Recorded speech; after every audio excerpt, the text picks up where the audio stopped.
Čau,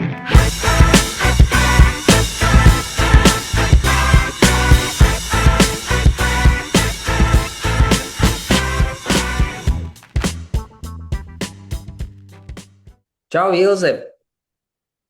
Agint. Apsveicu tevi ar Rīga-Valmiera finišu. Super! Ei, paldies!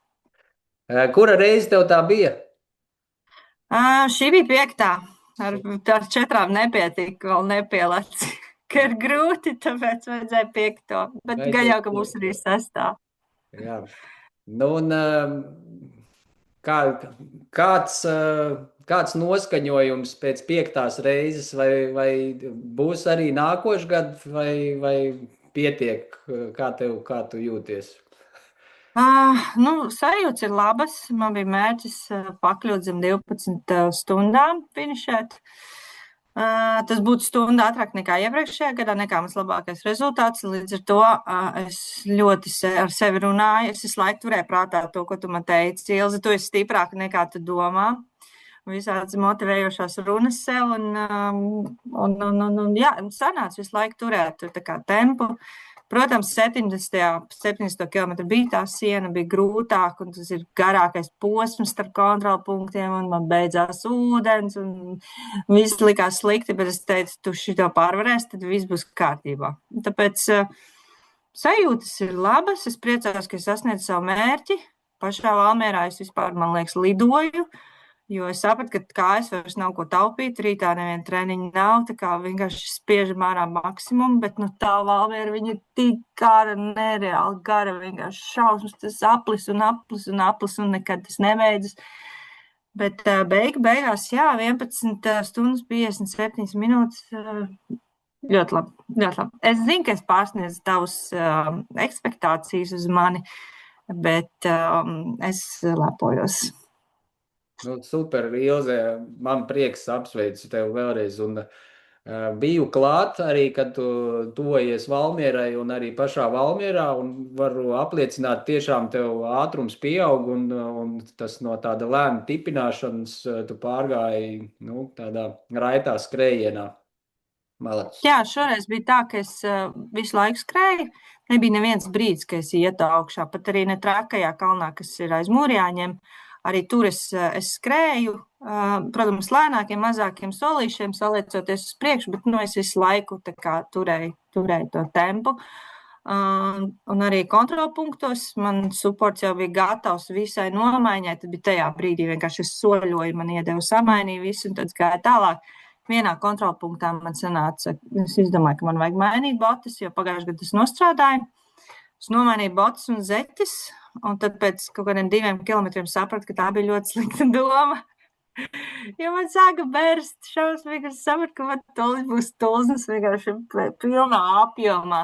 Un tad es suportam sūtīju ziņu, hei, mainām apakaļ uz iepriekšējām botām, bet tad es sapratu, ka viņas ir ciešākas un ka man ir bijis tas restarts un man tas temps ir palicis labāks. Un es domāju, nē, es negribu zaudēt vēl 10 minūtes mainot apavus. Tulznes vienmēr ir, viņas vienmēr būs, šoreiz būs vairāk, bet tas, nebija galvenais.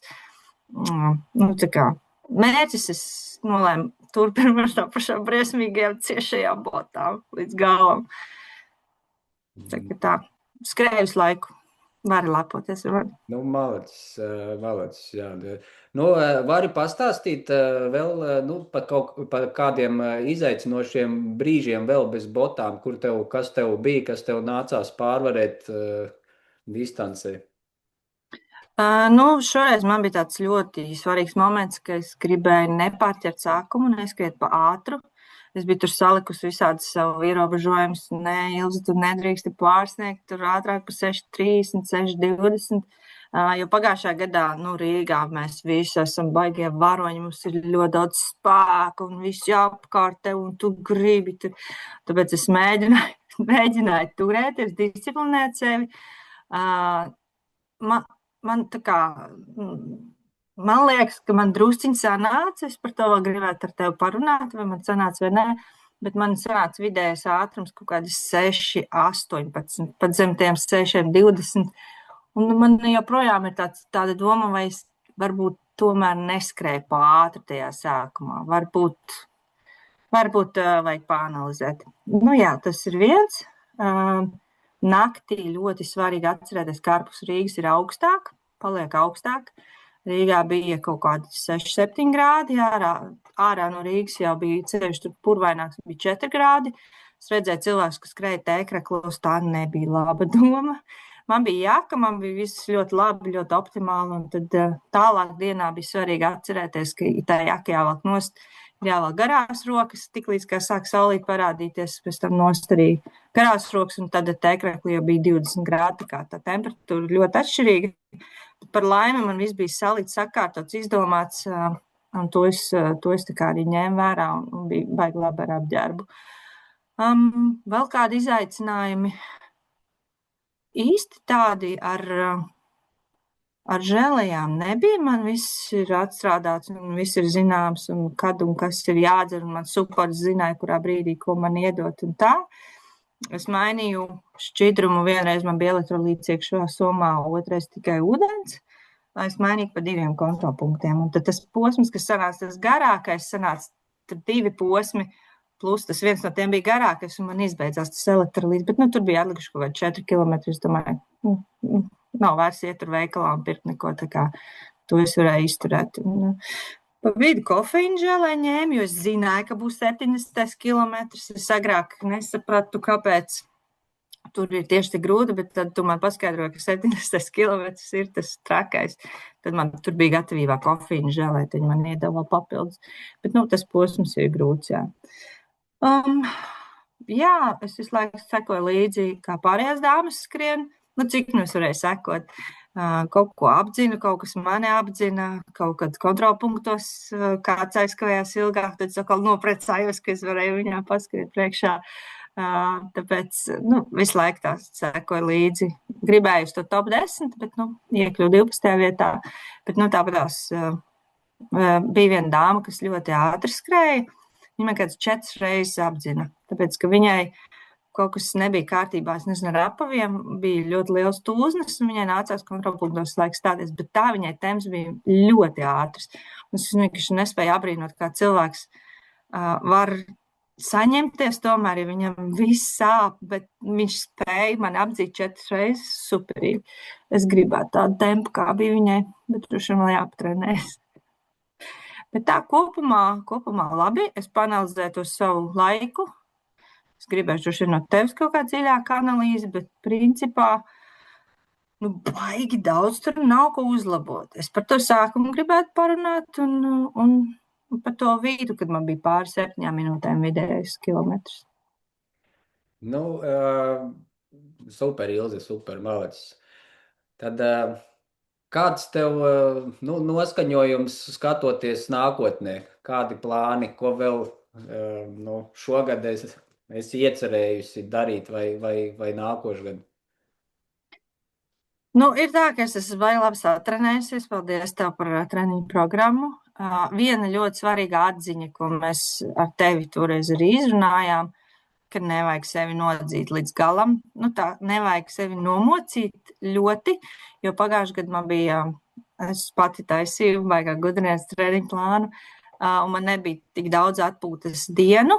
Plus man nebija pastaigu diena, man bija tāds, tur jābūt aktivitātei, un es tādu, kāda aktivitāte, protams, ka skriešana, un es izlaidu tās atpūtas laiku, līdz ar to pagājušajā gadā man bija grūtāk, man bija arī traumas, man sāpēja potīte, šogad man nekas tās nebija, tāpēc es ļoti apdomāju to momentu, cik svarīgi ir atpūta muskuļiem, un tagad es arī redzu, ka rezultāts patiesībā ir labāks, tāpēc nevajag sadomāties, ka ir vienkārši visu treniņu laiku jāmauc tā, ka tev viss sāp.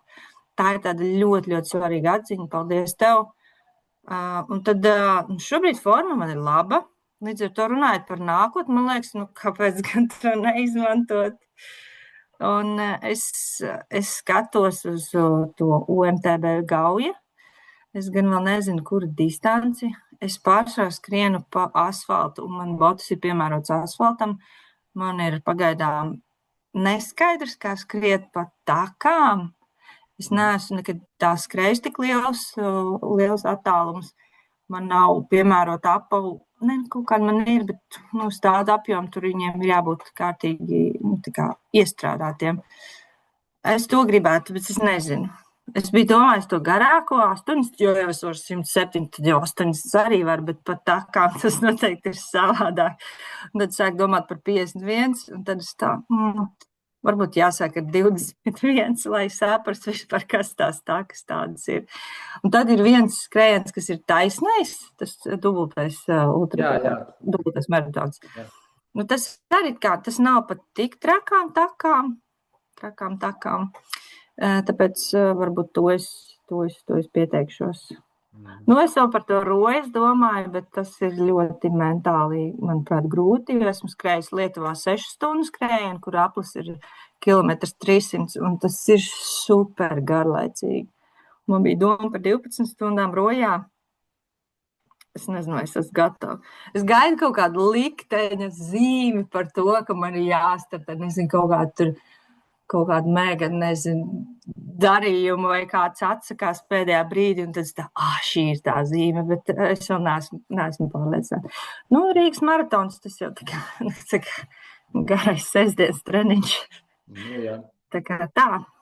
Nu, paldies, Ilzi. Tad nobeigumā tev kāds būtu novēlējums jauniem skrējējiem vai arī veciem skrējējiem, kas jau ilgāku laiku skrien?